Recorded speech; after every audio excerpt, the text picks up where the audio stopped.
mamamın 4 evladı olub da, atamla anamın. Mən son 5-yəm, mən axırıncı mən olmuşam. Məni dayıma veriblər, amma dayım da öz evladı kimi böyüdüb. Yəni o ailədə övlad olmadığından. Övlad olmadığına görə mən yaxşı şəraitdə böyümüşəm, belə deyəm. Mən nədənsə belə korluq çəkməmişəm. Sadəcə indi insan mənəvi olaraq ayrı qalanda, sonra onu biləndə filan əzab əziyyətlər olur. Nə qədər də bax, olsa, elə onu amma soruşmaq istəyirəm. 16 yaşında bunu sizə kim dedi, necə bildiniz? bacım. İlk bacım Necə dedi. qəbul elədiniz? Əslində ilk qəbul eləmədim. İlk qəbul eləmədim. Dedim, yəni indiyə qədər necə qalmısınızsa, bundan sonra da o cür qalacaqsınızsa varsınız. Yəni bibim uşaqları kimi qalın. Yox, əgər bacı qardaş 16 yaşıma kimi olmayıb, istəmirəm, bundan sonra da lazımdır. Amma sonradan dərk elədim, məni böyüdən anam. O da dərk eləməyimin əsas səbəbi, səbəbkarı məni böyüdən anam, dayımın yoldaşı o oldu. Necə?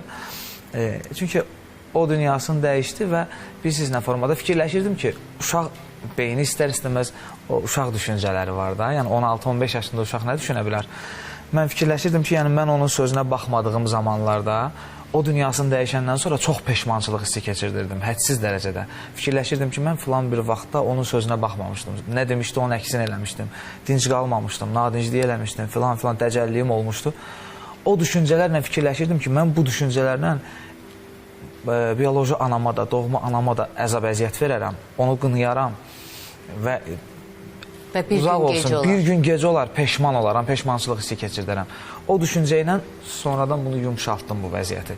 Özüm özlüyümdə də fikirləşdim, bu mənim qismətim idi, yaşamalıydım. Əslində o yaşadıqlarıma heç peşman da deyiləm. Dayım bugünə kimi mənim atamdır, böyüyümdür.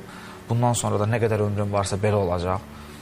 Yəni başqa cür ola bilməz. Sadəcə yəni o həqiqətlər düzdür öz yerində, amma o mənim böyüyümdür. O məni necə tərbiyələndiribsə bu günləri insanların qarşısına bu cür çıxıram, şükür.